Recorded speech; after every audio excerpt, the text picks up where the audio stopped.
Snow day tomorrow anyway. Woohoo! Let's hope so. This week's lesson, sticking with thermal transfer. We looked last week at conduction, convection, radiation. So thanks to all of you who engaged with that lesson. You really need to know that topic. That's definitely coming up on your exam. And while I mention that, a big thank you to the kids who did the quiz as well on domestic electricity. If you haven't done that yet, it's still there.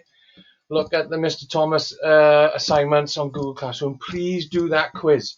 The more data me and Mr. Dak get from you, the better the grade we can award you, okay? So please make sure you're doing all the assignments I've set in. So this week, heat losses from the home is the name of the unit, right? Home insulation.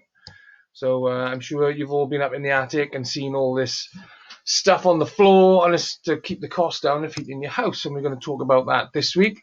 If you can print this off, brilliant. Print it off, answer the questions on it, take photos and upload it. If you can't, it doesn't matter. I've made it available to you all individually, so you can annotate it yourself like a Word document and then just hand it in on Google Classroom, right? So the first question is about a thermal image. So as you can see, there's a picture of a house there, and the colors go from red to yellow to blue. So red is where the most heat is. So that's where the heat is escaping, and blue is where the least heat is, right? And the question says, where's the heat escaping from? So look at the three obvious parts of the picture there that are red and write them down. And then the next question wants you to draw a pie chart based on this data here, right? So here's the percent of heat that comes out that is lost through a house in the various parts of the house, the doors, windows, walls, roof, etc., floor. So what I want you to do is take these percents and input them into this table here, and then turn that data into a pie chart. Now, because they're percents out of 100, and a pie chart is obviously 360 degrees, you'll need to multiply each percentage loss by 3.6. because 360 divided by 100 is 3.6. So times these percentage losses from the diagram by 3.6, turn that into degrees, get a protractor from somewhere, look in the kitchen drawer, and on this circle here, draw me a pie chart representing that data, please, right? So a nice, easy numeracy task, not too challenging at all, but gives you an idea of where the heat is coming from that we lose in our houses. Next thing I wanted to do a bit of a mix and match. There are 6 things on the left and 6 descriptions on the right, and I just wanted to join them up and tell me which is which. So we're talking about double glazing, which obviously you know is your doors and windows, 2 panes of glass with gas in between them, and gas is a good insulator or a poor conductor, so that stops heat transfer. Cavity wall insulation, that's on the outside walls of your house. You'll have 2 layers, and in there they spray like a foam. Loft insulation, we saw at the start at the top of this packet.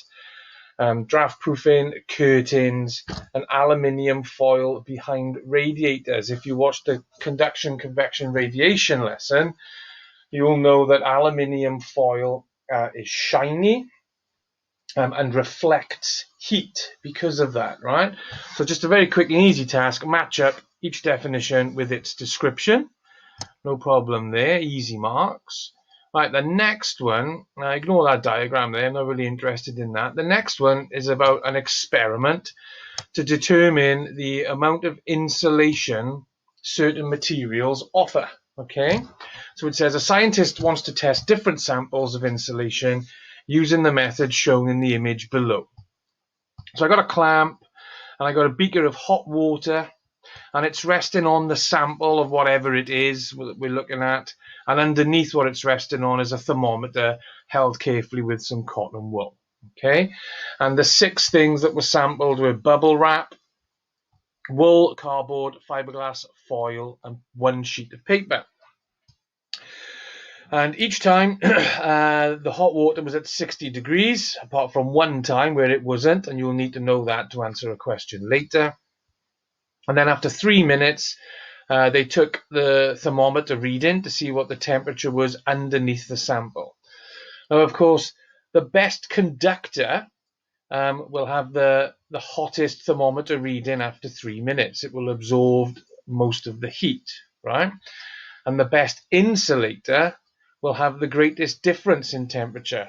It won't have gone up at all, right? So what I want you to do is work out the temperature difference of each of these. So take these away. So I did the first one for you. The bubble wrap, initially the water was 60. After 3 minutes, the thermometer said 35. So that's a temperature difference of 25, right? The wool started at 60. The thermometer reading was 37. That's a temperature difference of 23. So that means the bubble wrap is a better conductor because it had more of a temperature difference, and the wool is a better insulator because it had less temperature difference, right? So that's how it works. So fill out that table and then answer the questions on the next slide. So calculate the temperature difference, just told you how to do that, take them away.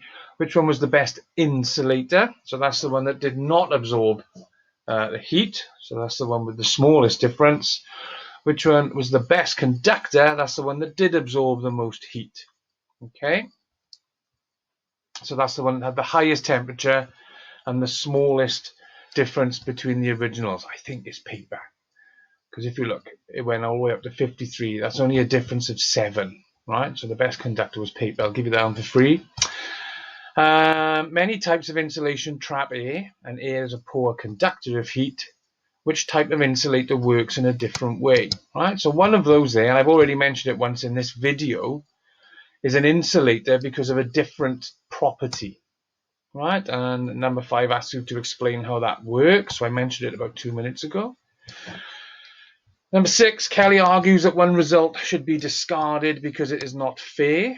Which one and why? Again, I mentioned that. It's to do with the initial water temperatures and what variables need to be controlled to be a fair test. So go back to the original diagram and think, what do I need to make sure is consistent each time for this to be a fair test? Try and think of maybe 4 things, and that would be great to get the marks for that. Right.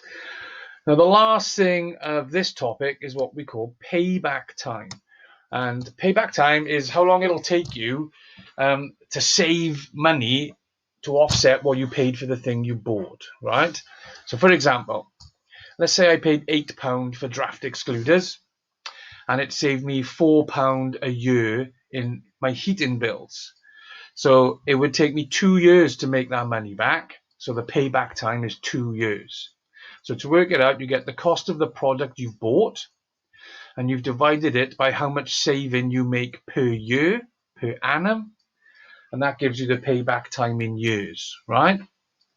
So number 1, if you spend 200 quid on loft insulation, and then that saved you 100 quid a year on heating bills, what is the payback time? I'm sure you'd all agree that's 2 years. That divided by that is 2, so that's 2 years, right? I won't do them all for you. I will talk about the next one.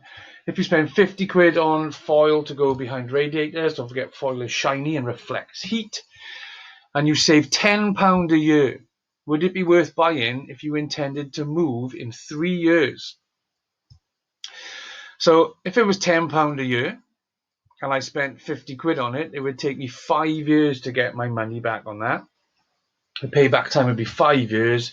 So if I was going to move in 3 years, is it really worth it? Well, I think I've given you the hint there. So then there's a table there I wanted to fill out. I give you the cost, I give you the saving, work out the payback time. Or I give you the cost, I give you the payback time. How much did I have to save each of those years to make it back, right? So a nice bit of numeracy, nothing too difficult at all. The numbers are nice and easy. If you have to copy this out on paper, if you can't print it or annotate it, please use a pencil and a ruler. And then to finish off, kids, an actual exam question on payback time, right? Company sells thick and thin types of loft insulation. The thick stuff will cost you 300 quid and save you £50 a year. The thin stuff costs less, 200 quid, and saves you only £40 a year. So how much money will they save you after 2 years, and then 5 years, and then 10 years? And then I wanted to explain to me in a few sentences, which one would you buy based on the results of A, B, and C? So I draw a line down the page here, right? And I'd write thick insulation there, thin insulation there, 2 years, 5 years, 10 years. Write down your answers. and then explain which one you think is better underneath. And that's it for this week, right? And in fact, I think that's it, mainly for this topic. We're going to do density next, and then we'll have another assessment. So you're probably only looking at 15 minutes max to get this, 15 to 20. Be really careful. Try and get full marks, because I will mark everything you upload to me and award the class chart points. And that's about it, right? So I'll give you, what day is it? Well, it's Sunday. You're watching this on Wednesday. So how about I give you till the end of school on Friday, and then I will post the solutions, and you can see what you had right and what you had wrong. Okay, so I'll do another video ready for Friday where I go through all the answers. Right, stay safe, kids. Peace out. See you all soon. And bye-bye.